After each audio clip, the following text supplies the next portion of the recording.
So hello everyone, welcome to this channel. आप सभी का इस चैनल पे स्वागत है। मेरा नाम रविंदर सिंह है और आशा करता हूँ कि आप सबकी प्रिपरेशन एक अच्छे लेवल पर चल रही होगी। तो चलिए, आज मैं आपके लिए लेके आया हूँ एसबीआई पीओ के लिए जो सबसे इम्पोर्टेंट टॉपिक है डिस्क्रिप्टिव का, जो कि 50 मार्क्स का है।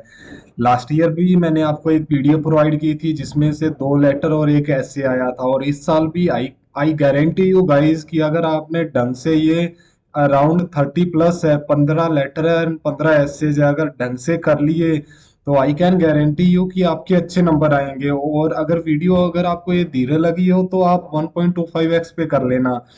और 2 मिनट सबसे पहले आपके लेना चाहूंगा। अगर ये वीडियो अच्छी लगी हो तो प्लीज लाइक कर देना, क्योंकि लास्ट के 20 दिन से ये मैं कंटेंट तैयार कर रहा हूँ। और अगर आपको सही लगे चैनल तो आप सब्सक्राइब कर सकते हैं।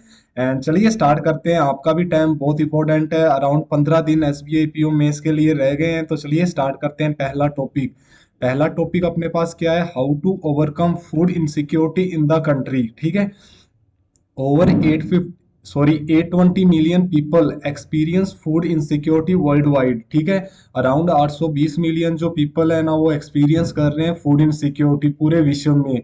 एंड कोई भी एक ऐसा एरिया नहीं है जो इम्यून है, इससे बचा हो। ठीक है। Governments and international organisations have used every tool at their disposal to combat food insecurity since it is a global issue. प्रत्येक गवर्नमेंट, कोई भी गवर्नमेंट हो, इंटरनेशनल ऑर्गेनाइजेशन हो, उन्होंने प्रत्येक अपना टूल यूज किया है इससे कॉम्बैक्ट करने के लिए फूड इनसिक्योरिटी से। पर ये ग्लोबल इशू है, फिर भी ये एक ग्लोबल इशू है। Indian economic Indian economy has grown significantly. जो इंडिया की इकोनॉमी है ना, ये ग्रोन हुई है सिग्निफिकेंटली कुछ सालों में, पिछले कुछ सालों में। And still one of the fastest growing in the world. And अभी भी ये सबसे फर्स्टेस्ट ग्रोइंग है पूरे वर्ल्ड में।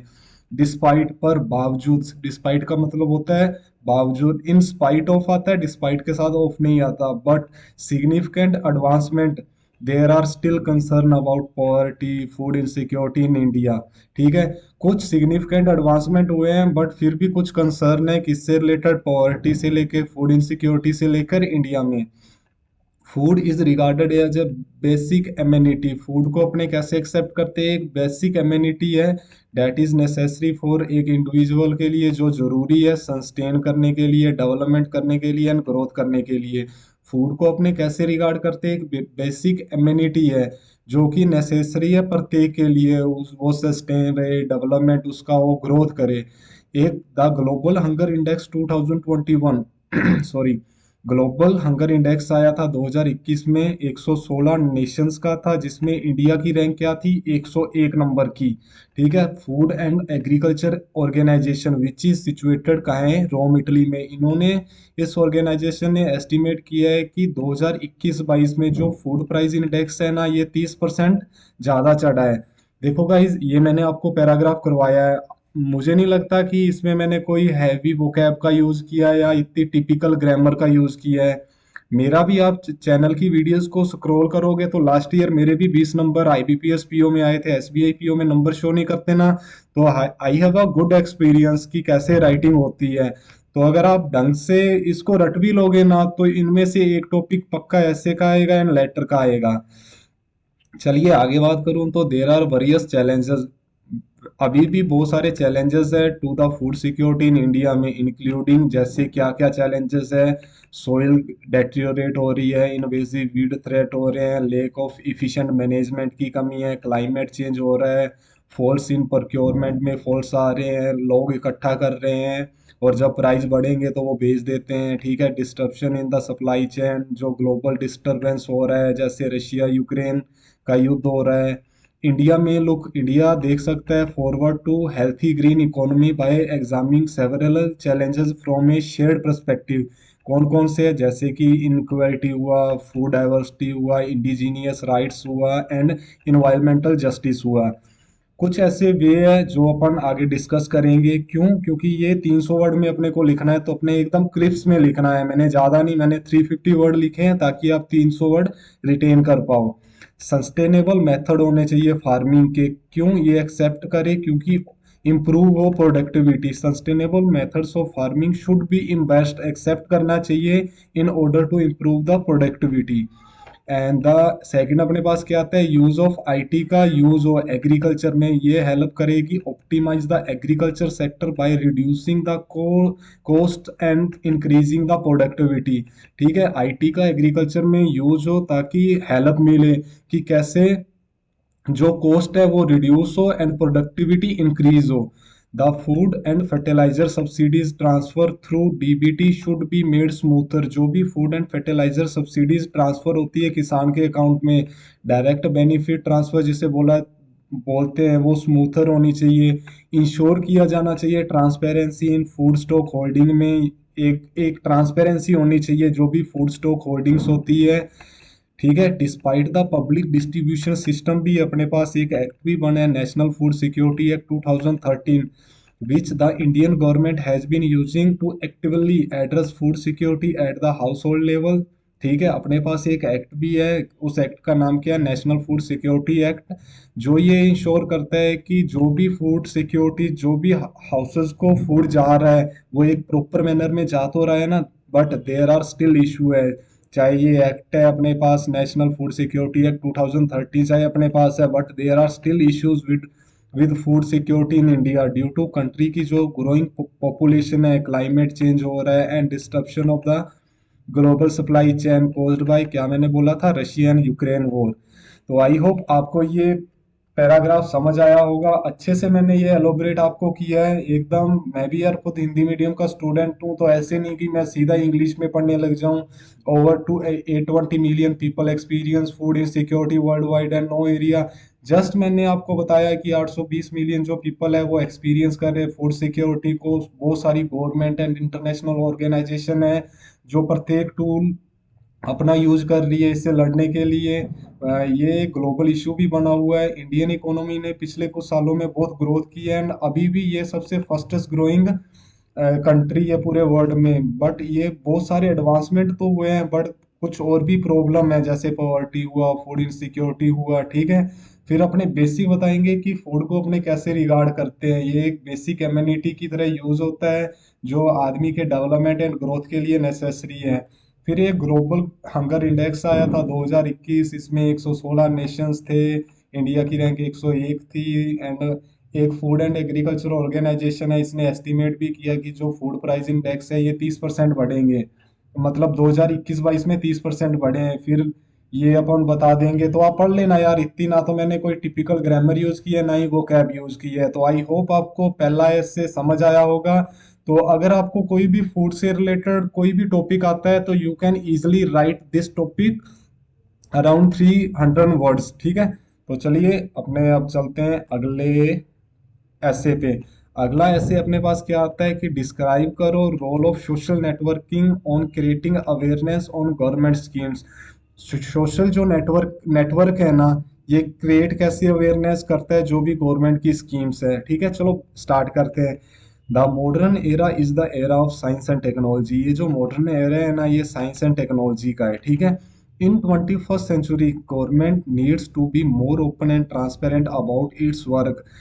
21वीं सेंचुरी में, सदी में गवर्नमेंट को जरूरत है ये मोर ओपन रहे एंड ट्रांसपेरेंट रहे अपने वर्क को लेके। And social networking sites can help in developing a more participatory innovative and inclusive governing model where government spread awareness of its policies and plan. ठीक है, सोशल नेटवर्किंग साइट्स ये help करेंगी government की कि जो भी गवर्नमेंट द्वारा model लाए जा रहे हैं वो पूरी दुनिया में, मतलब उसके बारे में उसकी चर्चा जाए कि गवर्नमेंट ने कौन सी स्कीम लॉन्च की है। ठीक है, government agencies are increasingly using social media to connect with those they serve. ठीक है, गवर्नमेंट एजेंसीज एक्टिवली मतलब ये सोशल मीडिया यूज कर रही है। एक एक आपने सुना होगा ग्रिफ्टी थीम। ये क्या है, वीमेन एंटरप्रेन्योरशिप प्लेटफॉर्म है, यूनिफाइड एक्सेस पोर्टल है, विच ब्रिंग्स जो लेके आता है सभी वीमेन को अलग अलग जो भी इंडिया के पार्ट से आती है एक साथ लेके आता है एंड नटरिंग इकोसिस्टम उन्हें तैयार करता है, उन्हें इनेबल करता है कि वो रियलाइज करें देयर एंटरप्रेन्योरियल एस्पिरेशंस। ठीक है, आई होप आपको ये समझ आया होगा कि जो भी गवर्नमेंट स्कीम लेके आती है सोशल नेटवर्किंग की वजह से वो कितनी स्प्रेड होती है, कितने बंदों को उनकी इंफॉर्मेशन जाती है। तो सबसे पहले अपने सिंपल लैंग्वेज में पैराग्राफ स्टार्ट करेंगे कि जो आज का एरा है वह साइंस एंड टेक्नोलॉजी का है, एंड 21वीं सेंचुरी में गवर्नमेंट को चाहिए कि वो मोर ओपन रहे, ट्रांसपेरेंट रहे। अगर सोशल नेटवर्किंग पर वो अपनी जो भी स्कीम्स आती है वो उन्हें क्या उसका नाम स्प्रेड करते हैं, तो जितने भी इंडिया में जितने भी सेगमेंट्स है सबका उनको बेनिफिट मिले। तो पहला अपने न्यूट्रल स्टार्ट करना है, पहला पैराग्राफ, बाद में बताना है कि जो भी गवर्नमेंट एजेंसी है सोशल नेटवर्किंग का यूज करते हैं। फिर एक ग्रेफ्टी थीम्स है जो वीमेन एंटरप्रेन्योरशिप प्लेटफॉर्म है। ये एक यूनिफाइड एक्सेस पोर्टल है जो अलग अलग वर्ग से इंडिया के सभी को एक साथ लेके आती है और उन्हें इनेबल करती है, रियलाइज करवाती है कि ये ऑन्टरप्रन्योरियल, सॉरी, ऑन्टर ये मुझे वर्ड नहीं आ रहा यार, ऑन्टरप्रेन्योरियल एस्पिरेशन, ठीक है। तो चलिए आगे चलते हैं। पोषण ज्ञान इज ए ट्रस्टेड, पोषण ज्ञान is a trusted and comprehensive online resource for anybody working in the nutrition sector in India. जो पोषण ज्ञान आया था ना, ये एक trusted and comprehensive online resource है फॉर प्रत्येक के लिए जो भी न्यूट्रिशन सेक्टर में काम करता है। देर आर मैनी मोर, इस प्रकार के और भी कई है, जैसे पोषण ज्ञान है, जैसे स्टार्टअप इंडिया हो गया,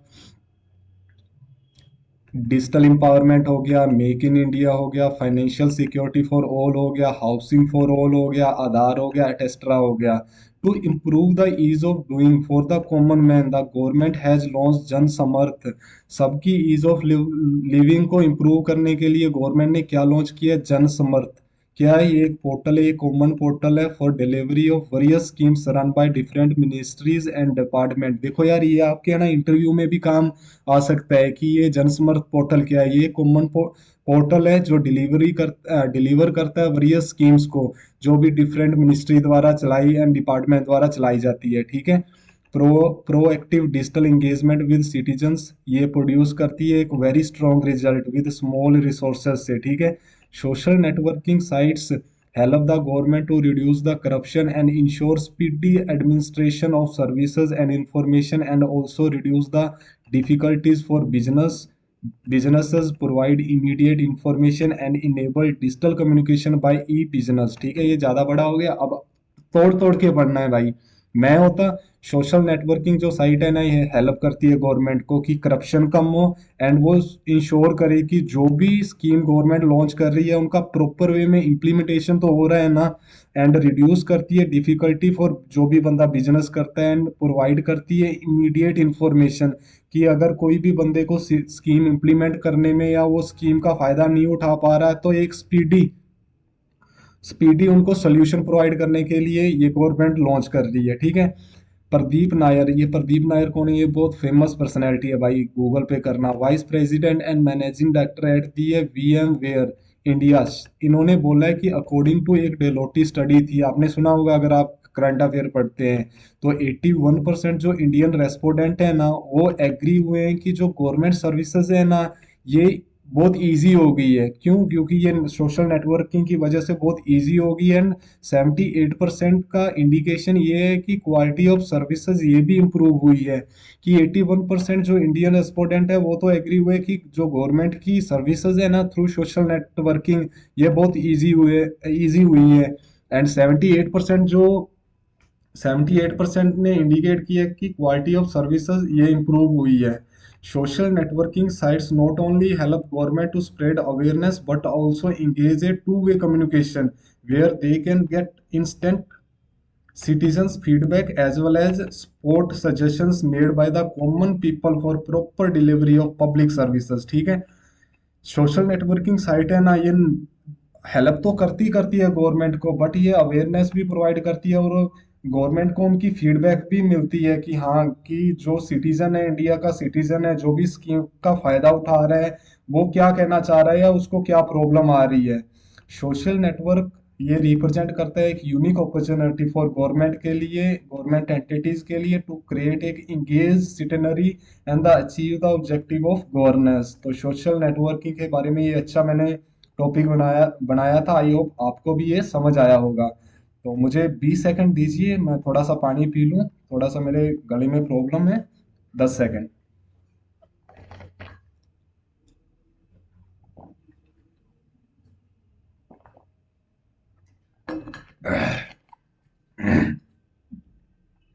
अपने लेटर भी करेंगे, एक बार ये कुछ कर लेते हैं फिर अपने लेटर करेंगे, ठीक है।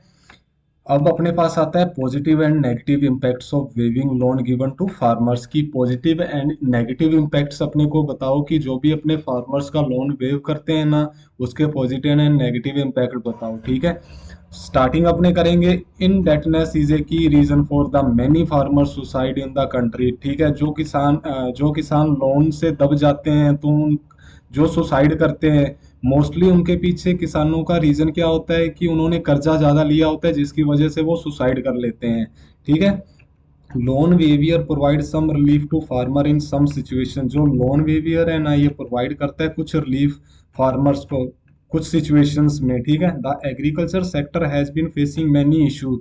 ये जो एग्रीकल्चर सेक्टर है ना इंडिया का, भाई मेरे पापा भी किसान है एंड आई एम प्राउड कि मेरे पापा किसान होने के बावजूद भी वो पढ़े भी नहीं है, उन्हें अच्छे से सिग्नेचर भी करना नहीं आता, फिर भी आज मैं ऑफिसर हूँ।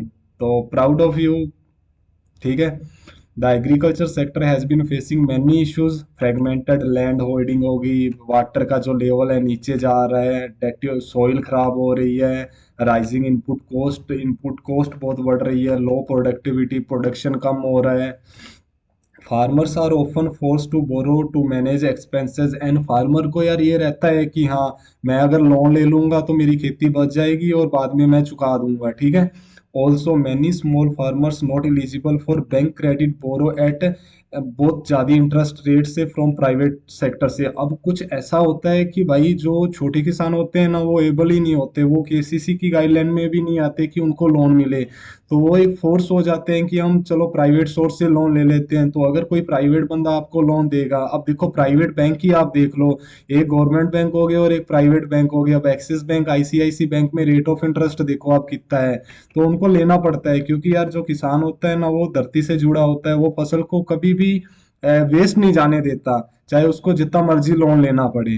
The rural distress in such situation often prompt state और the centre to offer relief reduction या complete waive of the loans. तो इस सिचुएशन में स्टेट या सेंटर को किसानों को कुछ रिलीफ देना पड़ता है या कंप्लीटली वेव करना पड़ता है लोन को। एसेंशियली द सेंटर और state take over the liability of farmers and repay the banks. And centre and state वो लाइबिलिटी लेते हैं कि जितना भी किसान के ऊपर जो भी लोन है वो हम वेव करेंगे, ठीक है। वेवियर आर यूजली सेलेक्टिव, और जो ये वेव होते हैं ना, सेलेक्ट मतलब सिलेक्टेड क्राइटेरिया होता है इसका। ओनली सर्टन लोन टाइप होते हैं, categories of farmers on loan sources में क्वालिफाई होते हैं। तो ऐसे नहीं कि सबका ही माफ कर दे, इसके अंदर भी कैटेगरी होती है, ठीक है। और क्वेश्चन में अपने से पूछा गया था positive impacts and negative impact. तो सबसे पहले पॉजिटिव इम्पैक्ट के बारे में बात करेंगे। In India agriculture highly dependent on monsoon. जो एग्रीकल्चर है ना इंडिया में, कोई भी स्टेट का एग्रीकल्चर है ना, वो मानसून पे डिपेंडेंट रहता है, ठीक है। फार्मर्स टेक हैवी लोन, और किसान हैवी लोन लेते हैं क्रॉप प्रोडक्शन के लिए। अगर जो क्रॉप है ना ये फेल होगी ना due to lack of rain, insufficient market demand से, farmers get trapped in debt and it leads to farmer suicide. अब देखो इंडिया का एग्रीकल्चर है ना, यह बहुत ही वनरेबल है। वनरेबल मैं क्यों बोल रहा हूँ कि यहाँ के जो किसान है ना, ये मतलब मॉनसून पे ज्यादा डिपेंड है। जैसे मैं राजस्थान से हूँ, तो मोस्टली जो राजस्थान बीकानेर से आगे वाला एरिया है, ये मॉनसून पे डिपेंड है क्योंकि इधर कैनल्स नहीं है। तो अगर बरसात ना आई तो वो जो भी क्रॉप उधर है वो खत्म हो जाएगी और फार्मर्स ट्रैप्ड हो जाते हैं क्योंकि उन्होंने लोन लिया होता है, तो मजबूरी से सुसाइड कर लेते हैं, ठीक है। Thus to overcome this government wave the farm loan. अब अपने पॉजिटिव इम्पैक्ट बता रहे हैं तो पॉजिटिव चीजें लिखनी है कि सरकार लोन को माफ क्यों करती है। तो अगर क्रॉप फेल हुई, इनसफिशिएंट मार्केट डिमांड हुई, तो फार्मर ट्रैप्ड हो जाते हैं डेट में, तो सुसाइड के लिए तो सरकार को ये ओवरकम करने के लिए लोन को वेव करना पड़ता है। Many farmers are leaving farming due to sorry many farmers are leaving farming due to better money making alternative. और बहुत सारे किसान ऐसे भी है कि भाई यार खेती में कुछ नहीं हो रहा है, खेती छोड़ो, कुछ अपना इसका अल्टरनेटिव निकालो, ठीक है। अगर ये सिचुएशन कंटिन्यू रही, there will be serious food scarcity रहेगी, भाई इंडिया में फूड की कमी आ जाएगी, बाहर से अपने को लेना पड़ेगा। टू प्रिवेंट दिस सिचुएशन, इस सिचुएशन को सल्टाने के लिए गवर्नमेंट को नीड है कि gain the trust of farmers, then this farm loan waiver seems to only option ये होगा। ठीक है, आई होप आपको समझ आ गया होगा यार, बहुत इजी लैंग्वेज लिखी है।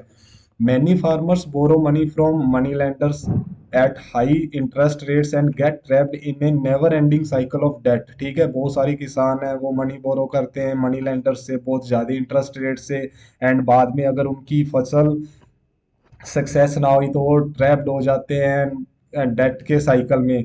Farm loan waiver help to divert these farmers to borrow money from banks instead of money lenders. ठीक है, ये तो हो गए अपने पॉजिटिव इम्पैक्ट जो भी मैंने आपको करवाए हैं, ज्यादा नहीं क्योंकि अपने को 300 वर्ड ही लिखने हैं, तो अपने को कचरा नहीं करना है, सिलेक्टिव चीजें करनी है। ठीक है, और अब नेगेटिव इम्पैक्ट्स की बात करूं तो rich farmers to take loan even if there is no need. अब नेगेटिव बात करूं कि अगर गवर्नमेंट कोई भी स्टेट का लोन माफ करती है तो रिच फार्मर इसका फायदा उठाते हैं। ठीक है, उनको पैसे की जरूरत तो नहीं होती, उनको पता है कि रिस्पेक्टिव स्टेट ने लोन तो पास कर लेना है, क्यों ना मैं लोन तो उन्होंने माफ कर देना है, क्यों ना मैं फायदा उठाऊं। तो rich farmers to take loan even if there is a no need, उनको जरूरत नहीं होती फिर भी वो लोन लेते हैं in the hope of the next loan waiver scheme, free हो जाएंगे वो। This impacts the farmer who are genuinely in need of loans. देखो यार, सब किसान एक जैसे नहीं होते हैं, कुछ छोटे होते हैं, कुछ मध्यम वर्गीय होते हैं, कुछ रिच फार्मर्स होते हैं, बट रिच फार्मर्स लेते हैं, उनको पता है कि अगर मेरा 4-5 लाख का भी फायदा हो तो आज के टाइम में आपको पता ही है यार, सब पैसा देख रहे हैं, तो इससे इम्पैक्ट क्या आएगा कि वो पीछे हो जाएंगे फार्मर जिनको जेनुअनली इनकी जरूरत है। ठीक है, लोन वेवियर इज एक रिलीफ है ओनली फॉर वन सीजन के लिए।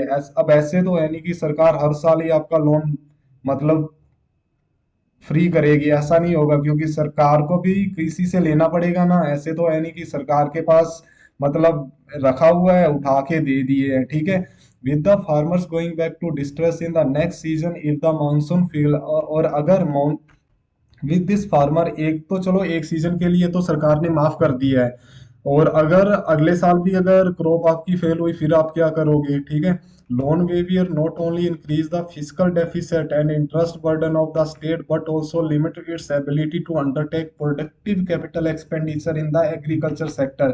ठीक है, अब मैंने आपको बोला था ना कि फिजिकल डेफिसिट डेफिसिट बढ़ेगा, इंटरेस्ट बर्डन बढ़ेगा सरकार पे भी, और सरकार वो डिसीजन नहीं ले पाएगी जो एग्रीकल्चर में एक्चुअल में एग्रीकल्चर की ग्रोथ के लिए लेना चाहिए, और ये अफेक्ट करती है long term growth in sector में। ठीक है, providing loan waive in some states encourage farmer of other state to demand loan waiver even if they don't need them। अब देखो यार, अगर कोई एक स्टेट की सरकार लोन फ्री करती है तो ऑब्वियसली दूसरे स्टेट के भी किसान बोलेंगे कि हमारा भी लोन पा क्या उसका नाम फ्री होना चाहिए, तो ऐसे सरकार पे बर्डन आएगा ना। Loan waiver help A minority and exclude landless. ठीक है, that is because it benefits only those farmer who have taken loans from institutional source। ठीक है, आई होप आपको समझ आया होगा। अभी तक अपने 3 ऐसे कर लिए हैं भाई एकदम इजी लैंग्वेज में, और अगर वीडियो अच्छी लगी हो तो फिर मैं बोलूंगा कि प्लीज यार लाइक करना, थोड़ा सा मुझे भी मोटिवेशन मिले। 25 दिन से मैं इस पे वर्क कर रहा हूँ, एंड आपको इसकी पीडीएफ भी प्रोवाइड कर दूंगा, टेलीग्राम चैनल ग्रुप मेरा ज्वाइन कर लेना, तो पीडीएफ आपको मिल जाएगी। ठीक है, चलो अगले ऐसे पे अपन चलते हैं। ये भी अच्छा है यार, ये लंबा मैंने कुछ बनाया है, ये मैं बाद में करवाऊंगा, अभी नहीं है। ये मैंने 500 वर्ड लिख दिए आरबीआई की तरह। ठीक है, ये भी इंपॉर्टेंट टॉपिक है। सब बर्निंग इश्यूज मैं आपको करवा रहा हूँ। Describe about urbanisation plan of India, how it helps for employment growth के लिए। यहाँ पर 4 लिख लेना भाई, थोड़ी सी टाइपिंग मिस्टेक होगी मेरे से, तो 4 लिख लेना यार। ठीक है, urbanization is a form of social transformation from traditional rural societies to modern। ठीक है, अर्बेनाइजेशन क्या होता है कि जो गांवों के लोग हैं वो शहरों की तरफ जा रहे हैं। Industrial and the urban community, मतलब जो ट्रेडिशनल जो गांवों में लोग रह रहे हैं वो मॉडर्न की तरफ जाएं, शहरों की तरफ जाएं। It is long term continuation process, ये बहुत लंबे टाइम का प्रोसेस है। ठीक है, ये किंग्सली डेविस एक सोशोलॉजिस्ट है, इन्होंने एक्सप्लेन क्या किया है कि अर्बेनाइजेशन एक प्रोसेस है of switch from spread out plate pattern of human settlement to a one of the concentration in urban centres. ठीक है, अब उन्होंने बोला है कि अर्बेनाइजेशन प्रोसेस क्या है। देखो यार, मैं भी गांव से हूँ, तो गांवों में ऐसे होता है कि मैं तो ढानी से हूँ, मतलब खेत के बीच ही मेरा घर है। तो किस प्रत्येक बंदे के खेत में अलग अलग घर है, तो दूर दूर है। तो इन्होंने क्या थ्योरी दी है इसकी कि अर्बेनाइजेशन का क्या प्रोसेस होता है कि अलग अलग खुले खुले मतलब साइड से निकल के बंदा एक कंसंट्रेशन इन अर्बन सेंटर में जाए, ठीक है। During the decade 2001-20, the growth of India urban population was slightly higher than that of the rural, ठीक है। 2001 से लेके 11 तक जो ग्रोथ हुई है ना इंडिया के अर्बन पॉपुलेशन की, ये स्लाइटली बढ़ी है, ठीक है। The national commission on population in India, इन्होंने प्रिडिक्ट क्या किया है कि नेक्स्ट जो 15 साल है ना, about 38.6% of Indians will live in urban area. 15 सालों में 38.6% जितना भी इंडिया की पॉपुलेशन है, 38.6% ये लिव किधर करेंगे, अर्बन एरिया में करेंगे। द यूएन ने ऑल्सो इन्होंने हाईलाइट किया है, यूनाइटेड नेशन ने क्या किया है कि इंडिया का जो अर्बन पॉपुलेशन है ना, size will nearly double between 2018 and 2015। 2018 से 50 तक जो अर्बन पॉपुलेशन का जो साइज है ये डबल हो जाएगा, फ्रॉम 461 टू 877 मिलियन। दस prevailing trends and future projections indicate that India is steadily moving along the path of urbanization. In 2020 the most crucial problems witness in India urban sector क्या थी? Growing informality in the form of slums and the unorganised economic activity along with violations of development norms, deterioration of air and the water quality, ठीक है।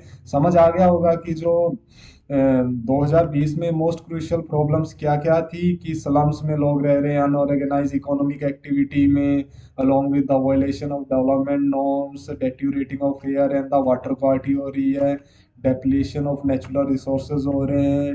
क्योंकि अगर गांवों से उठकर शहरों में आएंगे तो भाई जो भी पेड़ पौधे या कुछ भी है उन वो तो कम होंगे ही होंगे ना।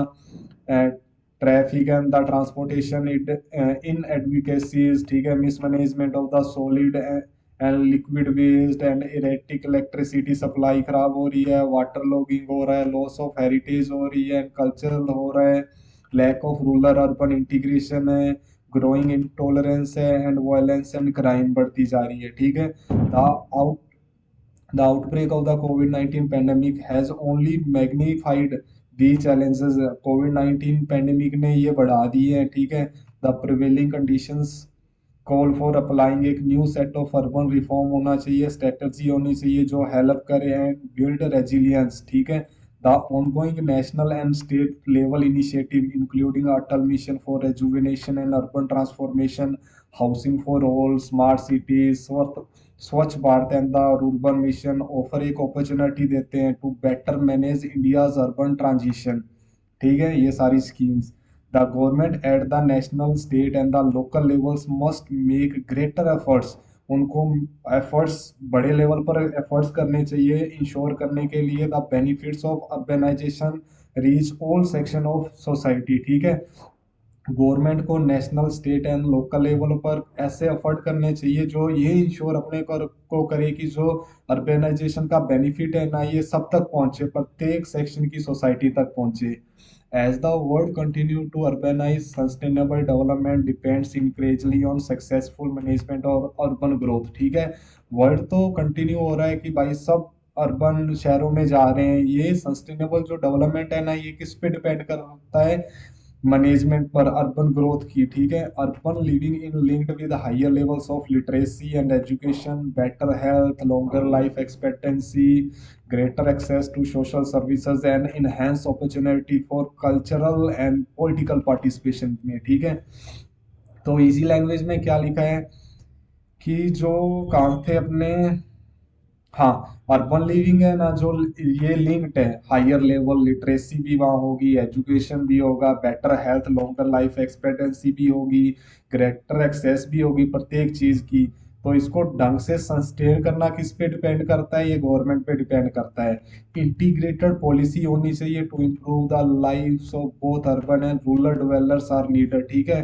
अब ऐसे तो नहीं है कि यार जो गांव का बंदा है ना शहर में आके बस गया तो उसको अगर शहर जैसा मतलब रहना है तो उसको टाइम लगेगा। तो बोला है कि जो इंटीग्रेटेड पॉलिसीज है ना to improve the lives of both urban and rural dwellers are needed है, while strengthening the linkage between urban and rural area, building on their existing economic, social and environmental ties with a talent come innovative solution and a larger share of each individual in prosperity of the country। I hope ये भी आपको समझ आया होगा। अच्छा ये भी था अर्बेनाइजेशन कैसे बढ़ रहा है, ठीक है। पानी पी लूं, फिर अपने ये करते हैं कि why primary school drop outs ratio has been increasing in the country.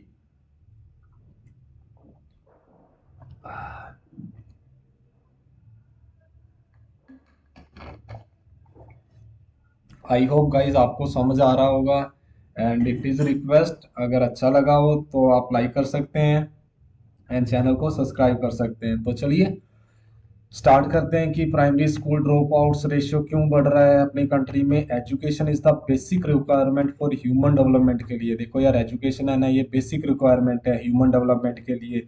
With education employment opportunity are, sorry guys, with education employment opportunity बहुत ज़्यादा है, इनकम लेवल्स इंक्रीज होंगे भाई। The development of an individual and the progress of a nation depend of education. सबसे पहले अपने कोई भी चीज़ किसी पर भी अपने पैराग्राफ लिखना है ना, सबसे पहले अपने को एक न्यूट्रल 3 से 4 लाइनें लिखनी होगी कि जो एजुकेशन है ये एक बेसिक रिक्वायरमेंट है ह्यूमन डेवलपमेंट के लिए। अगर एजुकेशन आपके पास है तो एम्प्लॉयमेंट अपॉर्चुनिटी है, एक लंबे बड़े स्तर पर इनकम लेवल्स भी आपके पास बढ़ेंगे। द डेवलपमेंट ऑफ, अगर कोई भी देश या कोई भी एक इंडिविजुअल बंदा चाहता है ना कि मैं ग्रोथ करूं तो उसके लिए एजुकेशन मस्ट है।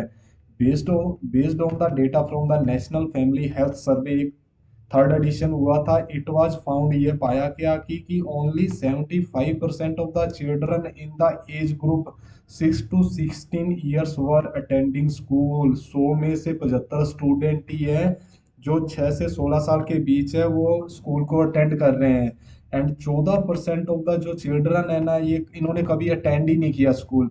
एंड 11% जो ड्रॉप्ड हुए हैं ना, ड्रॉप्ड आउट है स्कूल फॉर वेरियस रीजन से। अब एक रिपोर्ट आई थी नेशनल फैमिली हेल्थ सर्वे की, इसमें बोला है कि 75% ही जो 6 से 16 साल के बीच की उम्र है ना वो स्कूल में जाते हैं, और रिमेनिंग जो 14% है ना चिल्ड्रन, उन्होंने कभी स्कूल अटेंड ही नहीं किया है। एंड 11% कुछ अलग रीजन की वजह से उन्होंने अटेंड नहीं किया है।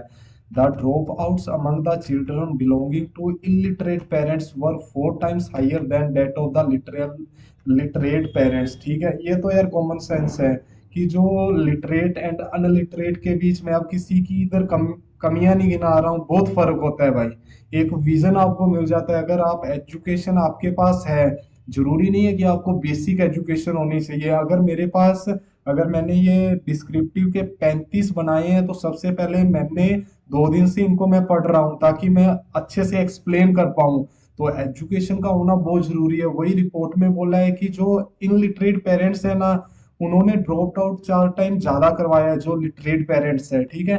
इट वाज ऑल्सो, ये भी ऑब्जर्व किया गया कि अगर parents were not working the possibility of the drop out among their children was relatively high. अगर कोई भी बच्चा है उसके पेरेंट्स कोई काम नहीं कर रहे हैं तो उस बच्चे की ड्रॉप आउट स्कूल से करने की पॉसिबिलिटी बहुत ज्यादा रिलेटिवली हाई होगी।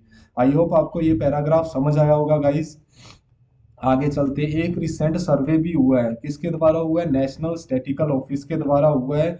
इसने क्या रिवील किया है कि मैनी चिल्ड्रन ये बिलीव करते हैं कि there is no point in studying if they have to do the same job as their parents.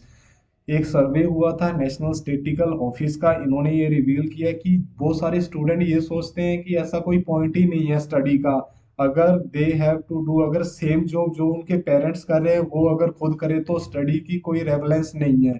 दस दे लीव स्कूल, इसलिए वो स्कूल छोड़ देते हैं प्राइमरी लेवल पर अपने आप। मोर देन 30% ऑफ चिल्ड्रन, 30% से भी ज्यादा जो चिल्ड्रन है ये involve in the survey, show किया क्या किया है, a lack of interest in study. More than 30% student का तो स्टडी में इंटरेस्ट ही नहीं है। वो क्या प्रेफर करते हैं, to drop out because whatever was being taught in schools barely वो काम उनके आएगा। India is also dealing the problems of inclusion and inequality, ठीक है, इंक्लूजन एंड इनक्वालिटी के भी इंडिया प्रॉब्लम्स फेस कर रहा है। चिल्ड्रन फ्रॉम दी मार्जिनाइज, बहुत कम जो पुअर फैमिली सेक्शन से बिलोंग करते हैं ऑफ द पॉपुलेशन, और with physical disability health issues have to leave school when they face hostile behaviour from their peers. अब यार सबके साथ ये बुल्ली होता है कि जो गरीब परिवार से हैं या जो डिसेबल पर्सन है, बड़े बड़े खानदान, जो भी अमीर बंदे हैं, उनके जो औलादे, मैं बोलूं औलादे, उनको बुल्ली करती है, तो ये गलत बात है यार। द मेजर फाइंडिंग्स, ये मेजर फाइंडिंग्स ने क्या रिवील किया है, family type, income, occupation and education of parents have direct influence over drop out rates. और ये जो फाइंडिंग है ना, इसने ये भी रिलीव किया है कि फैमिली टाइप, चाहे आपकी फैमिली किस फैमिली से आप आते हो, क्या इनकम है, आपके पिताजी का क्या ऑक्यूपेशन है, ये डायरेक्ट इन्फ्लुएंस करती है ड्रॉप आउट रेट्स पे, ठीक है। The rate of drop out is higher among girls which is major cause of concern. अब जो भी ड्रॉप आउट हो रहे हैं ना, मैंने ये रिपोर्ट भी पढ़ी थी, अगर 100 बंदे ड्रॉप आउट कर रहे हैं ना, उसमें से 65% तो गर्ल्स है। मैंने अच्छे से ये रिपोर्ट पढ़ी थी, तो मैं आपको बता रहा हूँ। आई होप आपको ये भी पैराग्राफ समझ आ गया होगा। ठीक है, चलो आगे चलते हैं। It is recommended that the government conducts awareness campaign in cities. ये रिकमेंड किया गया है कि गवर्नमेंट कंडक्ट कर रही है awareness camps in cities, town and villages to expose the hazard of illiteracy and unemployment। Government भी अपने स्तर पर काम कर रही है भाई, वो कैंप लगा रही है सिटी, टाउन एंड विलेजेस में कि इलिटरेसी के क्या हजार्ड्स है, वो अनएम्प्लॉय हो सकते हैं, ठीक है। नेशनल एजुकेशन पॉलिसी 2020 में आई थी, ठीक है, हैज मेंशन, इसने मेंशन किया है two initiative that will be undertaken to curb the problem. अभी नेशनल एजुकेशन पॉलिसी आई थी 2020 में, उसमें मेंशन किया है दो इनिशिएटिव जो इस प्रॉब्लम को कंट्रोल करेगी। पहला क्या था, the first is to provide efficient and sufficient infrastructure to all students, and the second is to set up alternative and innovative education centres for the children और माइग्रेंट लेबर्स, ठीक है। National education policy 2020 में आई थी, उसने क्या mention किया है कि ये जो भी ड्रॉप आउट की जो प्रॉब्लम चल रही है ना, इसे कंट्रोल करने के लिए हमने दो इनिशिएटिव लॉन्च किए हैं। पहला क्या था, पहला था provide efficient and sufficient infrastructure सभी स्टूडेंट के लिए, एंड सेकंड क्या था कि जो भी लेबरर है उनके लिए अलग से, मतलब एक ऐसा अल्टरनेटिव प्रोवाइड करना उनके बच्चों के लिए। These are vital steps to ensure that children have access to safe and engaging school education as well as bring back the ones out of school, ठीक है। दीज आर वाइटल स्टेप है government द्वारा जो ensure करेंगे कि children को study मिले, and जो जिन्होंने भी ड्रॉप आउट किया है ना, वो वापस स्कूल आ जाए। हैंस ये कंक्लूड कर रहा है, the study course for the appropriate policies of education system में होनी चाहिए and reduction in poverty of the masses में होनी चाहिए, ठीक है। आई होप आपको ये समझ आया होगा। और ये पैराग्राफ की यार मैंने हेडिंग नहीं दी, और इस पैराग्राफ की हेडिंग क्या है, रोल ऑफ एमएसएमई। क्या होता है MSME, micro small and medium enterprise का रोल क्या है अपनी इंडियन इकोनॉमी में, ठीक है। ये टैब पेन काम क्यों नहीं कर रहा है आज मेरा। आई होप आपको समझ आ रहा होगा गाइस। मतलब पहली क्लास मैं ले रहा हूँ और अपना 100% दिया है मैंने। आई होप आपको समझ आया होगा। इसकी पीडीएफ भी मैं आपको प्रोवाइड कर दूंगा, ठीक है। एक मिनट पानी का एक घूंट पी लूँ, थोड़ा सा मेरे गले में प्रॉब्लम है। अपने लेटर भी करेंगे, लेटर भी मैं 15 से 20 आपके लिए लेके आया हूँ, एक बार ऐसे कर ले क्योंकि 30 नंबर का यार आता है, ठीक है। अब रोल ऑफ एमएसएमई, इधर क्वेश्चन मार्क, अरे ये क्या हो गया, इधर क्वेश्चन मार्क लगा दें, ठीक है।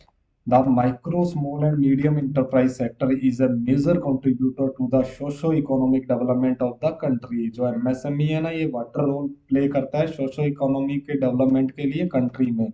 In India the sector has gained significant importance due to its contribution to GDP of the country, ठीक है। इंडिया में इस सेक्टर ने बहुत सिग्निफिकेंट गेन इम्पोर्टेंस ली है, किसके लिए, क्योंकि इसका हाथ जीडीपी में बहुत है, कंट्रीब्यूट ये कर रहा है।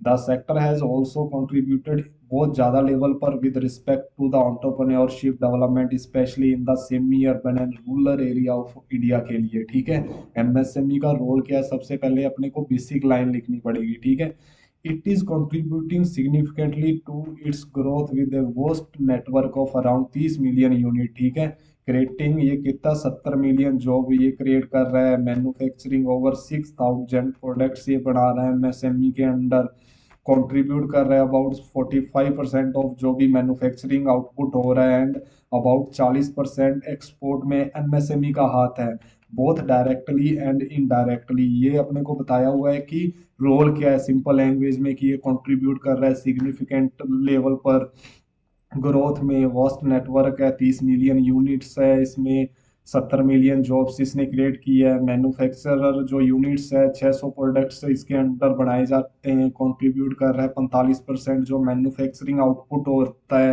एंड 40% एक्सपोर्ट होता है, उसमें एमएसएमई का रोल है डायरेक्टली एंड इनडायरेक्टली। ठीक है, जो इंडियन इकोनॉमी है ना ये सपोर्टेड बाय एमएसएमई है। ठीक है, क्योंकि यार इसमें प्रत्येक वर्ग के लोग काम करते हैं एमएसएमई में। ठीक है, दिस इंडस्ट्री हैज डेमोस्ट्रेट, ये क्या शो करती है, its crucial role in the development of the country. MSME क्या डेमोस्ट्रेट का मतलब होता है शो करना, कि इसका कितना क्रूशियल रोल है development of the country.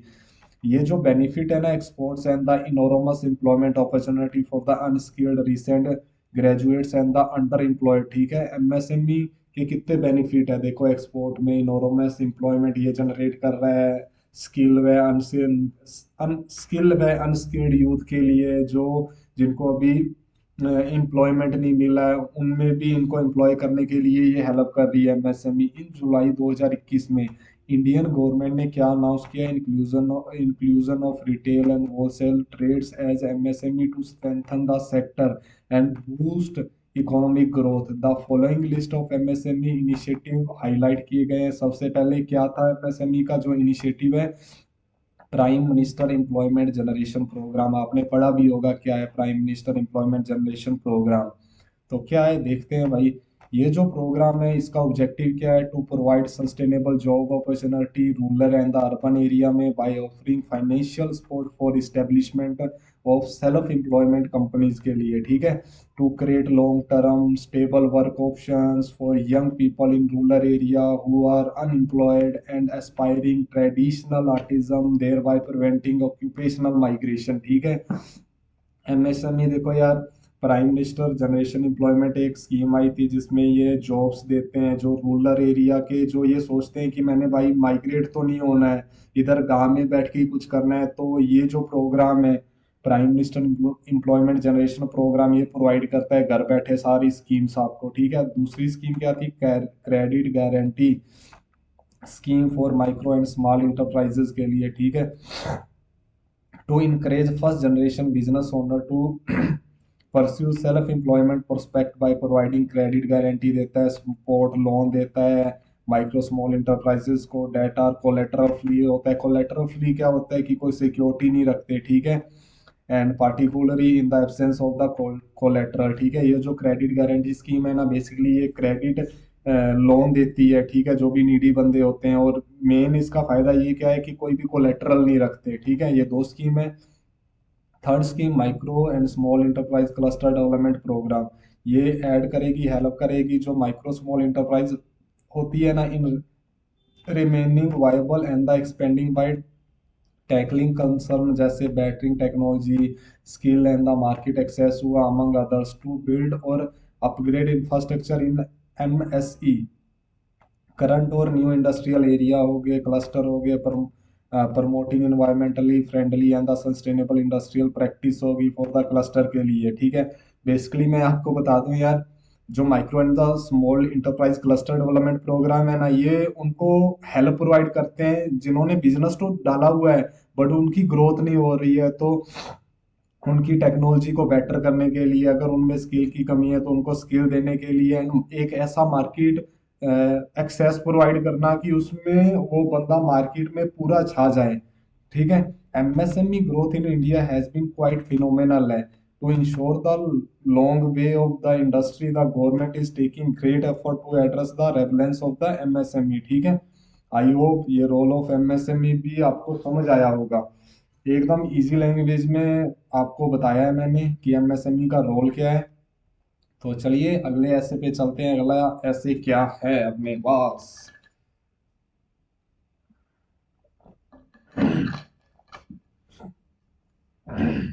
I hope आपको समझ आ रहा होगा गाइस।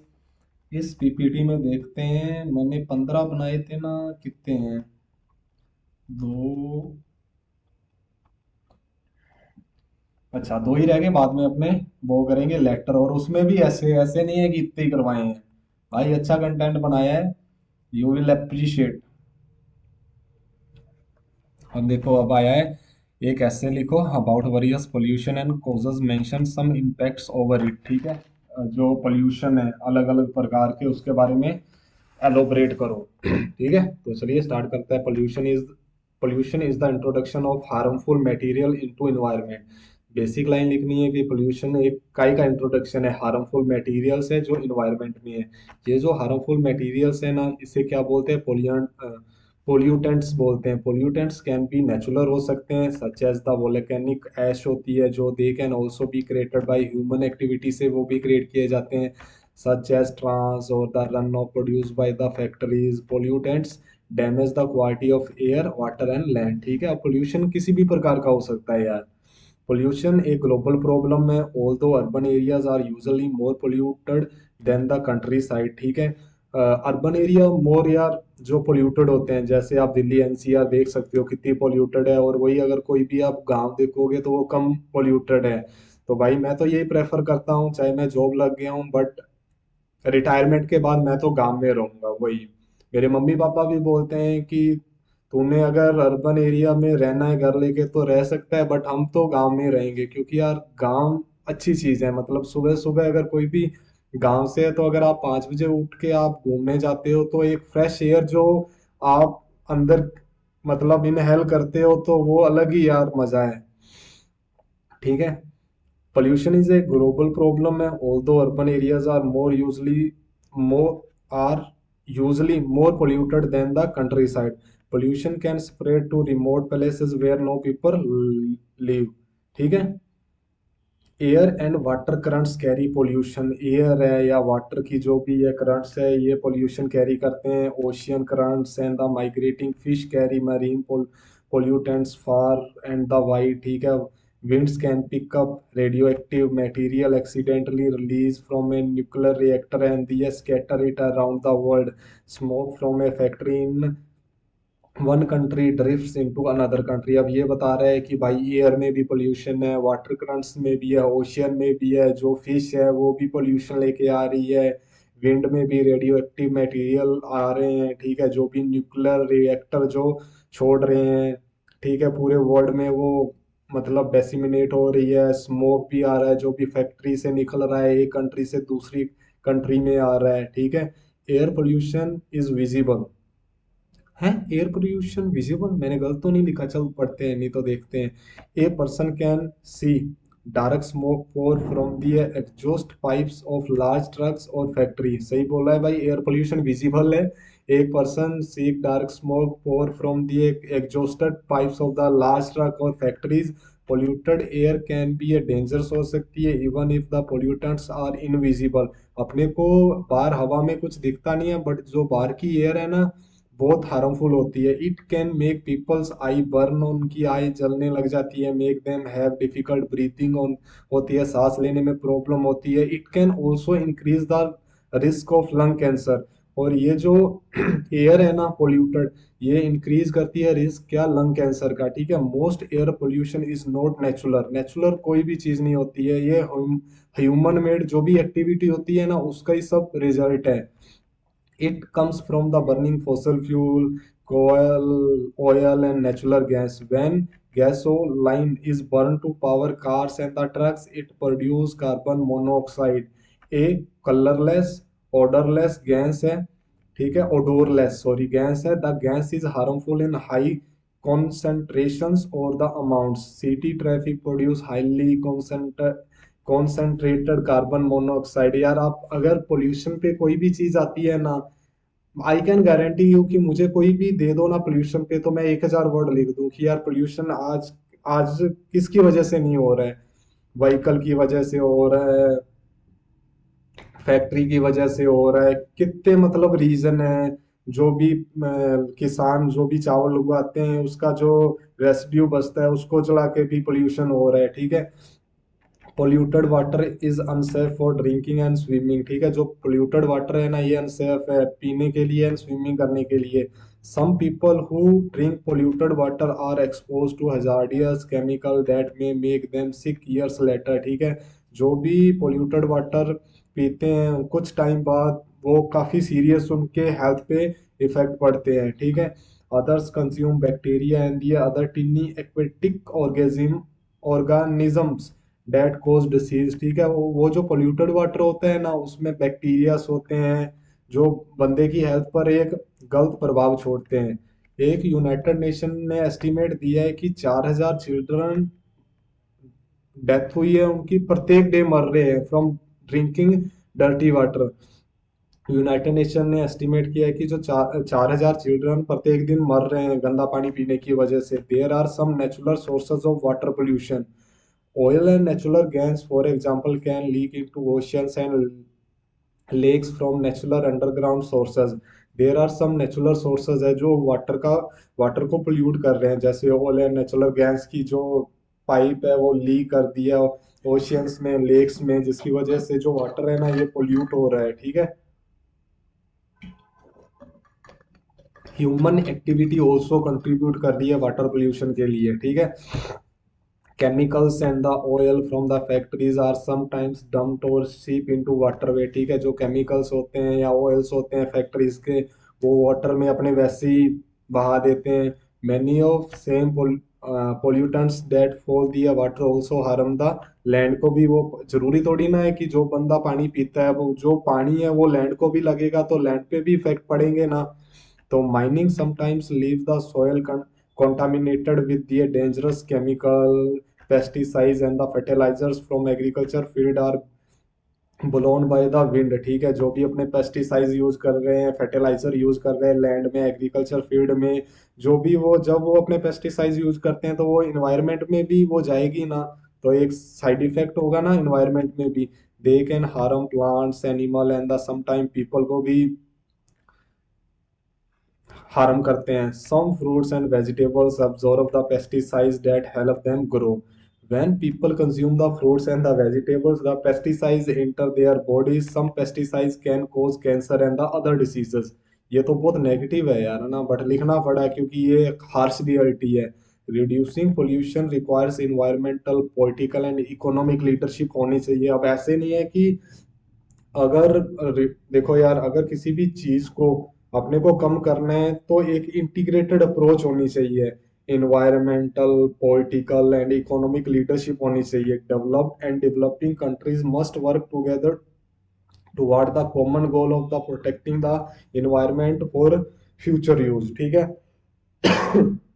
Sorry guys. अब देखो यार अगर अपने को पोल्यूशन को कंट्रोल करना है ना, अगर इंडिया या कोई भी पार्टिकुलर कंट्री अकेली अगर एफर्ट्स करेगी तो ये जो मतलब होगा ही नहीं। ऐसे कि अपने इंडिया पर तो रोक लगा दी, अब साथ साथ अपनी कोई भी जैसे रशिया हुआ चाइना हुआ या यूएसए है वहां की फैक्ट्री का जो स्मोक है अपनी कंट्री में आ रहा है, अब उस स्मोक को अपने कंट्रोल तो नहीं कर सकते हैं ना। तो एक इंटीग्रेटेड अप्रोच की जरूरत है अपने को, ठीक है। आई होप आपको ये समझ आया होगा। चलिए नेक्स्ट ऐसे पे चलते हैं अपने। describe some points on automation and how it impacts on employment especially in banking sector। भाई ये बर्निंग इशू अच्छा है। ऑटोमेशन पहले इन पासबुक पे एंट्री करनी है तो कस्टमर कैशियर के पास आता था, ठीक है। तो अब अगर किसी ने भी पासबुक अगर कोई लिटरेट पर्सन है तो सीधा मशीन पड़ी होगी उधर प्रिंट करके और चला जाएगा, ठीक है। इसमें बैंक का काम तो इजी हुआ है बैंकिंग के पॉइंट ऑफ व्यू से, गवर्नमेंट के पॉइंट ऑफ व्यू से, बट भाई रोजगार नहीं मिलेगा ना। तो अच्छे से मैंने डिस्कस किया है तो चलिए स्टार्ट करते हैं। एक पानी का घूंट लगा लिया जाए। आई होप आप इरिटेट तो नहीं हो रहे होंगे, ये मैं पानी पी रहा हूँ क्योंकि सर्दी है ना यार, तो थोड़ा सा गले में प्रॉब्लम है। और आज संडे है तो मैंने कहा यार वीडियो बना दी जाए एक। ठीक है। The demands on a modern machines and the plants are steadily growing in the all industry. जो डिमांड है ना मॉडर्न मशीन्स की, ये इनकी इंक्रीजिंगली बढ़ रही है प्रत्येक इंडस्ट्री में।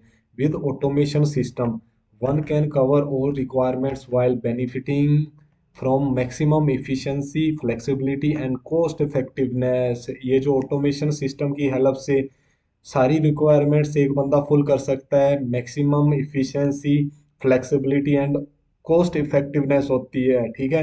अब कोई भी मशीन कोई भी एक काम चार बंदे करते हैं और वही मशीन एक काम अच्छे से कर दे तो कॉस्ट तो बचेगी ना, जो भी बंदा लेके आ रहा है वो जो मशीन। ठीक है। Today the world is facing rapidly. जो आज की दुनिया है ना बहुत तेजी से बढ़ रही है डिजिटलाइजेशन की तरफ से। सो आर द बैंक्स भी बढ़ रहे हैं भाई। अगर कोई भी सेगमेंट एक ग्रोथ कर रहा है तो वो दूसरा सेगमेंट देखेगा कि ये बंदे की ग्रोथ किसके पीछे है, तो वो उसको ही फॉलो करेगा। To match up with the accelerated pace of digital transformation and an aggressive competitive landscape infused with mounting market pressure, it has turned to be pertinent for banks to adopt automation। अगर सारी industry growth कर रही है तो भाई bank क्यों पीछे रहे, वो भी ऑटोमेशन को एक्सेप्ट करेगा। The development of technology is rapidly developing, बढ़ रही है। एंड मैनी इंडस्ट्री ने वेलकम किया ऑटोमेटेड प्रोसेस को विद ओपन आर्म से। अब किसी सब इंडस्ट्री, अगर यार कोई भी काम इजी हो रहा है, जल्दी हो रहा है एंड कॉस्ट भी अपनी बच रही है तो वो उस चीज को सब एक्सेप्ट करेंगे। The banking industry is one that heavily rely on efficiency, precision, and the freedom from errors. And automation is one of the most excellent ways to ensure these aspects। अब देखो यार जो बैंकिंग इंडस्ट्री है ना ये बहुत accuracy से काम करती है। अब मैं हेड ऑफिस में काम करता हूँ, मेरा F&A डिपार्टमेंट है एंड मैं NEFT RTGS का रिकंसलेशन करता हूँ। अगर मैं थोड़ी सी भी गलती करता हूँ ना तो वो करोड़ों का डिफरेंस पड़ जाता है। तो ये जो बैंकिंग इंडस्ट्री है ना ये एक्यूरेसी पे काम करती है, तो करके बैंक है ना ऑटोमेशन को ज्यादा प्रेफर करते हैं। क्योंकि मशीन एंड एक ह्यूमन, सबसे ज्यादा एक्यूरेसी मशीन की रहेगी, सब जानते हैं। ठीक है। The banking industry which was among the big job creator है along with the information technology industry in the past 2 decades से। ठीक है। is at the inflection point where technology is enhancing efficiency by doing more at a faster pace than what human could do। ठीक है। इस paragraph में यही बता रखा है कि जो टेक्नोलॉजी है ना ये उतना ह्यूमन नहीं कर सकते जितना टेक्नोलॉजी कर रही है बैंकिंग इंडस्ट्री में। Traditional jobs like passbook updating, जैसे मैंने अभी आपको बताया, cash deposit verification, know your customer detail, salary upload are also going digital, increasing job redundancy. ठीक है। अब देखो अगर ये सारे चारों पांचों काम एक मशीन ही कर देगी तो मैन पावर की कोई जरूरत नहीं होगी ना, तो करके बैंक में वैकेंसी कम आ रही है क्योंकि ऑटोमेशन पे ज्यादा इंसिस्ट किया जा रहा है। By implementing robotics to centralise operations and for quicker turn around in things like loan processing and selling financial products to customer, this is reducing the need for a manual worker at back end. ठीक है। अगर सारे काम machine कर दी है तो भाई man power की क्या जरूरत पड़ेगी। ठीक है। यही मैंने आपको पहले बताया था और यही अभी बताया है, तो यही पैराग्राफ में बोल रहा है। The decline in bank job started even before the digital wave hit the banking industry. ये जो डिक्लाइन बैंक जॉब्स है ना डिजिटल वेव आने से पहले ही हो रहा है। Indian bank employed nearly 13 lakh people bank में काम कर रहे हैं मार्च 2015 में, out of which state run banks alone employ nearly 8.6 lakh people while private sector bank employ 3.2 lakh. And बहुत ही कम ग्रोथ हुई है, 3% ओवर मार्च 2014। आरबीआई का डेटा ने ये शो किया है। The banking industry which was among, ये तो हो गया ना। बैंक करंटली हैव बहुत कम रिपीटिटिव जॉब्स है that employ thousand of employ. अब देख लो यार 2014 में कितनी वैकेंसी आती थी, अभी आईबीपीएस की थोड़ी सी ज्यादा आई है, एसबीआई पीओ की लास्ट ईयर 2000 की, इस बार तो 1500 के लमसम में आई थी। ठीक है। तो वही बोल रहा है कि accounting, gathering documents, money deposit and withdrawal, loan application, document verification, ठीक है। These task often cause a customer to get in long queues to get a straightforward result, ठीक है। with newer automation technology like KYC wallets, blockchain, automated ledger and the fintech, the necessity for these employees are slowly fading out। अब देखो यार, अब लोग Q में खड़ना prefer नहीं करते भाई। मैंने भी पहले 6 मंथ ब्रांच में जॉब की है। लोग क्यू में खड़ना बिल्कुल प्रेफर नहीं करते। अगर सामने मशीन है तो पासबुक प्रिंट वहां से कर लेंगे, अगर उनके पास मोबाइल बैंकिंग है तो वहां से स्टेटमेंट डाउनलोड कर लेंगे, जो लिटरेट है, ठीक है। तो करके ये एम्प्लॉयमेंट की कमी आ रही है बैंकिंग सेक्टर में। Financial services will continue to create job particularly at the front end, but rate of growth of the that job creation ये तो कम हुई हुई है। डेट वो तो श्योर है कि जो जॉब क्रिएशन की ग्रोथ है ये कम हुई है।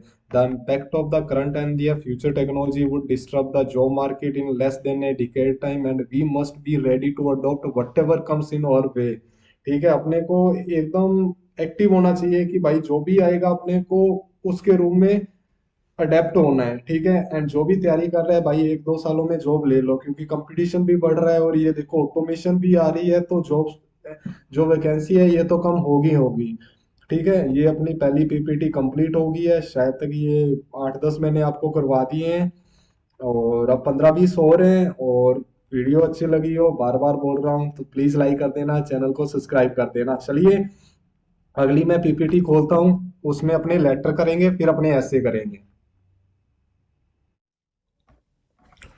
तो चलिए गाइज अब अपने लेटर करते हैं कुछ, फिर अपने ऐसे करेंगे। हाईलाइटर ले लिया है। वीडियो अच्छी लगी हो तो आप लाइक कर सकते हो। लेटर लिखो अपने पेरेंट्स को, इधर ऐसा आएगा regarding your promotion in your office में आपका प्रमोशन हुआ है तो उसके रिगार्डिंग अपने पेरेंट्स को लेटर लिखो, ठीक है। ये एड्रेस हो गया अपना इनफॉर्मल लेटर, ठीक है। डेट होगी 30 जनवरी 2023 लिख देना। डियर मोम या डियर पेरेंट्स भी लिख सकते हो या अपनी सिस्टर भी लिख सकते हो। आई एम फाइन एयर, मैं ठीक हूँ इधर। I hope you are doing well also, ठीक है। I was wondering how is Simran doing in her study, कितना अच्छा उसकी सिस्टर कर रही है स्टडी में। And also hoping that the project on which dad was working is going well. Give my regards to them and all elder home, जितने भी Elder है घर में सबको मेरा प्रणाम बोलना। I am writing this letter to give you a very happy news. Recently our company ने डिसाइड किया है to facilitate the employees who are doing well. I was working really hard since the past 6 months on a certification that would enhance my skills and help me contribute a little more to the company. I got chosen for an appraisal as a result. In a month, I also got promoted to a better designation. I am sure all your prayers are working wonders. Keep blessing me like this. I miss you all here. Would be coming to see you soon. ठीक है, आपका प्यारा x Y Z. अब देखो यार, letter 20 number का आएगा S B I P O में। अगर ढंग से आप अगर ग्रामर का यूज करते हो, मतलब फुल आप वर्ड लिमिट करते हो, तो इजीली आप 16 या 17 नंबर ले सकते हो, ठीक है। क्योंकि ऐसे में 300 वर्ड निकालना थोड़ा सा हार्ड होता है। लेटर में आप जब एड्रेस लिखते हो सेंडर का रिसीवर का, 50 वर्ड उधर ही चले जाते हैं। तो अच्छे से 7 से 8 मिनट इसको देना, लेटर को सबसे पहले लेटर करना, और जल्दी जल्दी करके एक बार चेक कर लेना क्योंकि ग्रामर की मिस्टेक ना हो। इस बार आईबीपीएस पीओ में आपने देखा है कि डिस्क्रिप्टिव में कितने लोग फेल हुए हैं यार। तो ढंग से करके आना। वर्ड ध्यान रखना कितने वर्ड अपने को लिखने हैं। ग्रामर एंड वोकैब ढंग से, कोई स्पेल चेक नहीं होना चाहिए, गलत नहीं होनी चाहिए आपकी स्पेलिंग। तो अपना पहला लेटर कंप्लीट हो गया। दूसरा है कि लेटर लिखो किसको, बैंक मैनेजर को, एटीएम कार्ड अपग्रेडेशन के लिए। इधर सेंटर का एड्रेस आएगा और स्पेस पोस्ट कुछ नहीं आएगा भाई उधर, ना एसबीआई में आया, ना आईबीपीएस में आया था, ना ही एसबीआई में आएगा। तो अगर ये जैसे कोड लिखा है तो इसके नीचे ही ये 3 नवंबर 2022 आएगा, बट आपको 30 जनवरी 2023 लिखना है। बैंक मैनेजर को लिखना है स्टेट बैंक ऑफ इंडिया ही नाम लिखना। अगर उधर दे रखा हो कोई बैंक का नाम तो लिख देना, otherwise state bank of India ही लिख देना। ये एड्रेस है।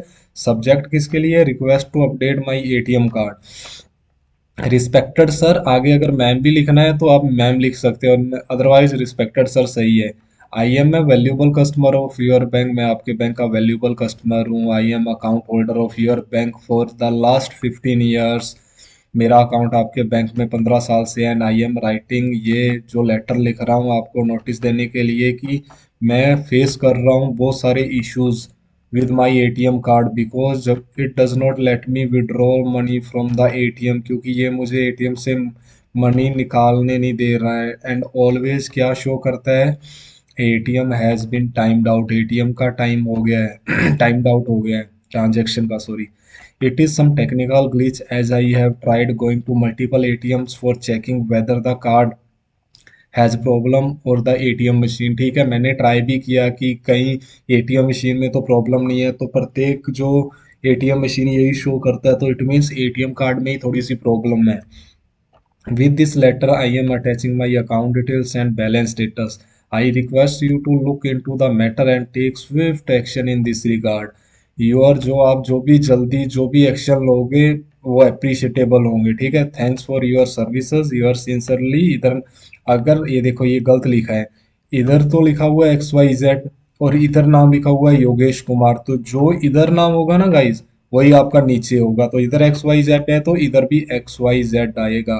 तो ये योगेश कुमार गलत है, XYZ, इधर भी XYZ आएगा। ठीक है, आई होप आपको समझ आ गया होगा। चलो नेक्स्ट लेटर पे चलते हैं। राइट एक letter to your municipality to keep जो भी दारू की शॉप्स है स्कूल एंड कॉलेजेस से दूर रहे या कर दे। ठीक है, इधर ABC सोसाइटी है, गांधी रोड है, जयपुर है, राजस्थान है, ये कोड है अपना 30 जनवरी 2023 लिखना है, द म्यूनसिपल कमिश्नर को लिखना है, उसका एड्रेस लिखना है जयपुर राजस्थान, एंड कोड लिखना है पिन कोड। ठीक है, फिर अपना सब्जेक्ट आएगा काय के कंप्लेन है गेस जो भी वाइन की शॉप्स है in proximity to school and colleges. ठीक है, रिस्पेक्टेड सर एंड मैम, सही लिखा है, on behalf of our society in the Mridula, I want to bring to your notice that youngster in our society are negatively influenced by the illegal liquor shops that are mushrooming बढ़ रही है। The cause of the concern is that most of these जो दारू की shops है ना ये being open near schools and colleges में, which makes it difficult for us to keep all children insulated। ठीक है, I am gravely concerned about how even these shops getting licenses for these area. I request to intervene in the matter as early as possible and cancel the license or ask these shops to shift to an area where it would not be harmful for the youngster के लिए। ठीक है, we shall be grateful that the matter gets sorted under your consideration, thanks you या thanking you और your sincerely Yogesh Kumar. I hope आपको समझ आया होगा अच्छे से है कि जो भी वाइन की शॉप है स्कूल व कॉलेज से दूर रहे, अगर कोई है तो उनका लाइसेंस कैंसिल कर दिया जाए, अगर लाइसेंस कैंसिल नहीं करे तो उधर ये शॉप्स को शिफ्ट करना चाहिए जिधर हार्मफुल नहीं है यंगस्टर के लिए। ठीक है, अगला एक लेटर लिखो एडिटर को to create awareness on the participating yoga for well being people. Yoga की अवेयरनेस के लिए एडिटर को बोलना है पार्टिसिपेशन के लिए योगा के लिए। ठीक है, हाउस नंबर लिख देना है, सेक्टर लिख देना है, कैरोल बाग लिख देना है, दिल्ली लिख देना है, पिन कोड लिख देना है। ठीक है, 28 अक्टूबर नहीं लिखना, 30 जनवरी 2023 लिखना है अपने को, एडिटर को लिखना है हिंदुस्तान टाइम्स न्यू दिल्ली, और ये कोड सब्जेक्ट क्या आएगा, creating awareness about yoga for wellbeing के लिए।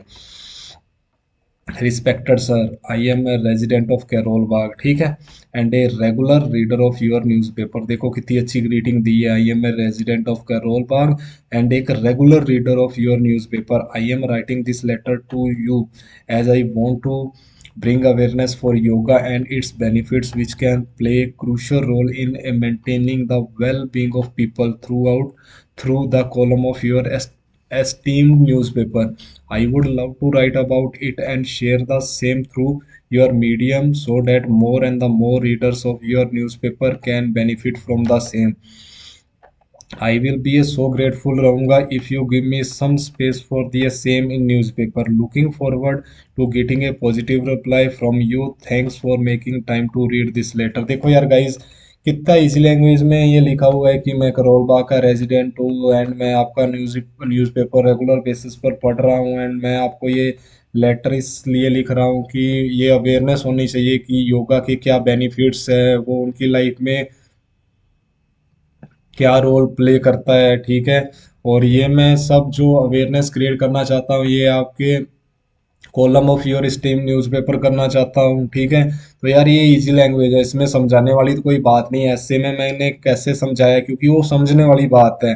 बट ये तो अपने को 10 लाइनें लिखनी है, कैसे भी अपने लिख सकते हैं, आपको भी पता है कि योगा के क्या बेनिफिट्स हैं मेडिटेशन के लिए, तो ये लिख सकते हो आप, ठीक है। नेक्स्ट अपने लेटर लिखते हैं, write a letter to editor to create awareness, ये तो हो गया ना अपना, ये तो अभी करवाया, ठीक है। मिसिंग एटीएम कार्ड, मैनेजर को एक लेटर लिखना है, मिसिंग द एटीएम कार्ड, ठीक है। ये फ्रॉम एंड टू भी आप लिख सकते हो, कई बोल रहे हैं कि ये फ्रॉम और टू नहीं आएगा, लिख सकते हो। अगर इधर फ्रॉम लिखोगे तो इधर आपको टू लिखना पड़ेगा, अगर इधर टू लिखा है और इधर फ्रॉम नहीं लिखा तो ये गलत होगा, ठीक है। ये अपने सब एड्रेस डालेंगे, 30 जनवरी 2023 को अपना एग्ज़ाम है, bank manager state bank of India Ram Singhpur, subject regarding missing ATM card, ठीक है। I am Yogesh Kumar and I am a valuable customer of your bank, I am using your banking services since 10 साल से मैं कर रहा हूँ, ठीक है। यहाँ सिंस नहीं आएगा, यहाँ आएगा फोर, ये वर्ड गलत है, यहाँ सिंस नहीं यहाँ फोर आएगा, ठीक है। एक मिनट गाइस, एक minute,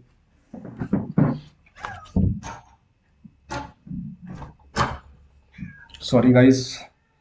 I am holding a saving account at your bank. I have been issued a debit card. ठीक है, bearing account number ये था। I am writing this letter to inform you that I lost my ATM card and now I require, मुझे new ATM card की ज़रूरत है। I lost my ATM card 2 month पहले and since I moved to Ahmedabad because of my job, I could not apply for another. I feel it is not possible to find the card hereafter, and so I am need in a new ATM card. I hereby request to issue me a new ATM card. I also request to kindly block any transaction on my ATM card. I acknowledge that the fee can be deducted directly from my account. कितना अच्छा लिखा हुआ है ना। I have provided my account number and the contact number below. ये सब कुछ है, अकाउंट नंबर है, मोबाइल नंबर है। Thank you, your sincerely Yogesh Kumar. I hope आपको ये समझ आया होगा कि मेरा एटीएम कार्ड मिस हो गया है, तो मुझे नया चाहिए, तो उसके लिए मैनेजर को लिखा हुआ है लेटर,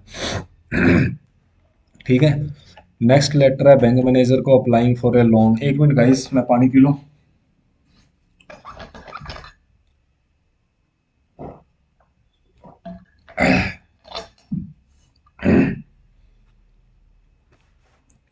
सच में जो भी टीचर्स मैराथन लेते हैं ना भाई, सबको ना सल्यूट है यार। 10-10 घंटे, 12-12 घंटे कैसे मैराथन लेते हैं। मुझे तो आई थिंक अभी एक सवा घंटा ही हुआ होगा, फिर भी मेरा गला पेन हो रहा है बहुत गंदे तरीके से। सल्यूट है यार, कोई भी बंदा मेहनत करता है ना, सबको अप्रिशिएट करना चाहिए। मतलब अगर आप अप्रिशिएट करोगे तो आप दिल से खुशी महसूस करोगे। आप अगर किसी को क्रिटिसाइज करोगे ना तो माइंड वैसे ही डाइवर्ट हो जाएगा, सब आपको नेगेटिव नेगेटिव चीजें दिखेंगी। तो कोई भी अगर एफर्ट्स कर रहा है तो अगर अप्रिशिएट नहीं करना है ना तो उसके बारे में नेगेटिविटी भी मत फैलाओ यार, मैं तो यही जानता हूँ अगर लाइफ में कामयाब होना है तो, ठीक है। चलो, लेटर टू बैंक मैनेजर, ऐसे तो यार ज्ञान बहुत देंगे यूट्यूब पे, मैं तो क्या यार, ज्ञान देने वाले भरे पड़े हैं, बट उसको अप्लाई करना सबसे बड़ी बात वो होती है कि कोई भी अगर ज्ञान देता है उसको अप्लाई करना। जिस बंदे ने, कोई भी बंदा ज्ञान दे रहा है ना, मैं बोलता हूँ कि अगर उसने 40% भी अपने पे इम्प्लीमेंट कर लिया ना, वो बंदा दूसरों से आगे है। ये मेरा पर्सनल एक्सपीरियंस है। चलिए स्टार्ट करते हैं कि ये लोन के लिए अप्लाई करना है। ये नाम आ गया कस्टमर का, एड्रेस आ गया कस्टमर का, एड्रेस 30 जनवरी 2023, ब्रांच मैनेजर को लिखना है state bank of India Bikaner, request कर रहा है एजुकेशन लोन के लिए, ठीक है। Respected sir and ma'am, sorry, I am Yogesh Kumar and I did my schooling at इस पाइनियर स्कूल से किया है बीकानेर से, एंड मैंने 84% बोर्ड एग्जाम में गेट किए हैं, वाह। I am need of an the educational loan to pursue my higher study, my father is a farmer and he and he struggled a lot to pay my school term fees. Now I have joined BRC, ये इसने लिया है, which is why I need 4 lakh rupees. So I would like to borrow एक amount 4 lakh from you. I will be responsible to abide by rules and regulation of your bank, and I will repay the loans once after I get the job. I have attached the photocopies of all required documents along with this letter. Please consider my request for the educational loan as I am in a need of it. I shall be obliged to you on sanctioning the loan as earliest as possible. Thank you. Yours sincerely, Yogesh Kumar. I hope आपको अगर loan का अगर कोई भी letter आए ना, ये education छोड़ के कोई भी फार्म लोन कुछ भी भाई डाल देना, ठीक है आपके साथ। जैसे मैं योगेश कुमार हूँ, मैंने स्कूलिंग स्कूल से की है 84%। अब मैं आगे स्टडी करना चाहता हूँ। मेरे फादर फार्मर है, उन्होंने बहुत स्ट्रगल किया है मेरी स्कूल की फीस देने के लिए, बट अभी मैंने ये किया है, 4 लाख रुपए मुझे चाहिए। ठीक है, मैं रिस्पॉन्सिबल रहूँगा एंड सारे रूल्स एंड रेगुलेशन जो भी बैंक के होंगे मैं वो अवॉइड करूँगा, एंड आई विल रीपे करूँगा कब, जब मैं जॉब लग जाऊँगा। आई हैव अटैच सारी photocopies and required documents along with this letter. तो ये लिख देना, ठीक है। आई होप आपको ये समझ आया होगा। A letter to editor of newspaper regarding noise pollution in festive season. Editor को एक लेटर लिखो काय के related, noise pollution in festive season. तो इधर सेंटर का एड्रेस हो जाएगा, ठीक है, बीकानेर राजस्थान। इधर डेट हो जाएगी 30 जनवरी 2023। To the editor the Times of India, Gandhi Bhavan Delhi. Subject क्या आएगा, noise pollution poisoning a threat to health of people. Respected sir and ma'am, I might want to draw the benevolent consideration of the concerned specialist toward expanding the issue of noise pollution. Expanding noise pollution is a major danger to the well-being in the individuals in the event that it is permitted to go unchecked. It might loot the individuals of their उनकी सुनने की क्षमता को ये लूट लेगा। Expanding the number of vehicles on street, rising development of the industrial facilities, amplifier and so forth are different elements answerable for causing noise pollution, ठीक है।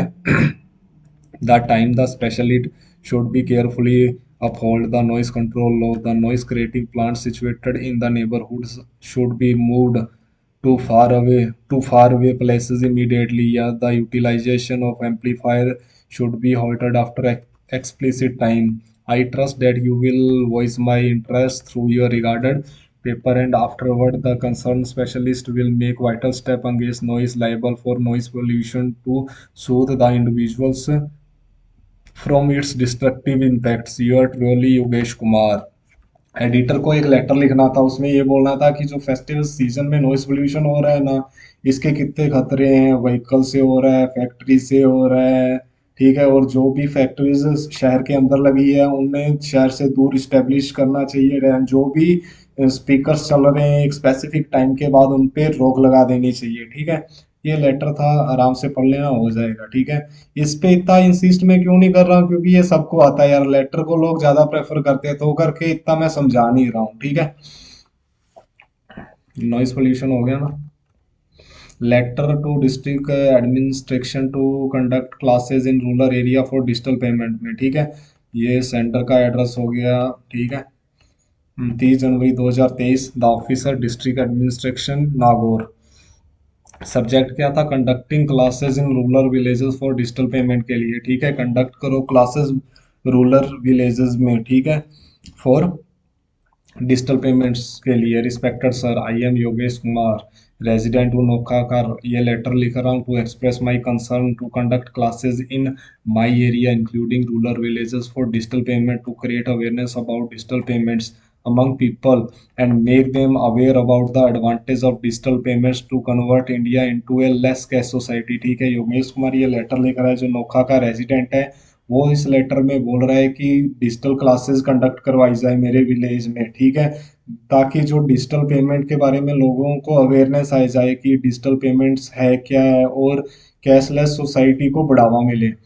As the government is targeting to promote digital payments and support development of low cost and digital payment solution for all section of the society, You may spread awareness about digital payments by organize different program, campus, rallies, gram sabhas, dizzy melas, nukkad natak and the bike rally, digital marathons, at etc. Sorry, classes like using digital solution like smartphone based transaction and use of credit debit cards at point of sale solution are the most required one of the village people. ठीक है, some people still do not have access to bank. To overcome these challenges, more awareness campaign and training campus should be arrange होने चाहिए rural area में educate करने के लिए लोगों को about the benefit of the having bank account and doing digital payment. So I request you to take necessary steps and help them to live a better life by contributing to India become a cashless society. You are faithfully Yogesh Kumar. ये बहुत अच्छा लिखा हुआ है यार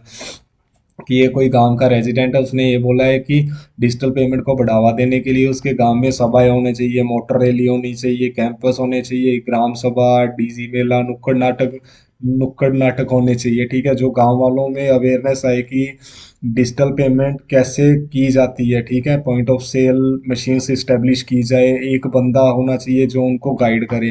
तो अच्छा लिखा हुआ है, ये ऐसे का भी रूप ले सकता है क्योंकि इसमें वर्ड ज़्यादा है ना. अगर आप 100 से 150 वर्ड और करो तो डिजिटल इंडिया पर ये ऐसे भी बन सकता है ना. चलो, ये बाकी अभी मैंने आपको शायद तक 10 और ये 10 20 लेटर और से आपको करवा दिए. बाकी मैं आपको पीडीएफ प्रोवाइड कर दूंगा गाइस. थोड़ा सा गले में प्रॉब्लम है तो करके अभी गला बहुत दर्द हो रहा है. आई होप आपको ये वीडियो अच्छी लगी हो, और प्लीज़ अगर अच्छी लगी हो तो आप लाइक कर देना, चैनल को सब्सक्राइब कर देना. एंड वन मोर थिंग, ये मैं पूरी आपको पीडीएफ बना के टेलीग्राम ग्रुप पे शेयर कर दूंगा जिससे कि आप डाउनलोड करके अच्छे से पढ़ लेना. टेलीग्राम में जाके @study with रविंदर लिखोगे तो अराउंड 2K सब्सक्राइबर है अभी आज की डेट में. तो चैनल ज्वाइन आप कर लेना, चैनल नहीं ग्रुप है तो वो ग्रुप आप ज्वाइन कर लेना. तो चलिए अगली किसी वीडियो में मिलते हैं गाइज, और अगर क्लास अच्छी लगी हो तो लाइक कर देना. टेक केयर गाइज, जय हिंद, जय भारत, बाय बाय.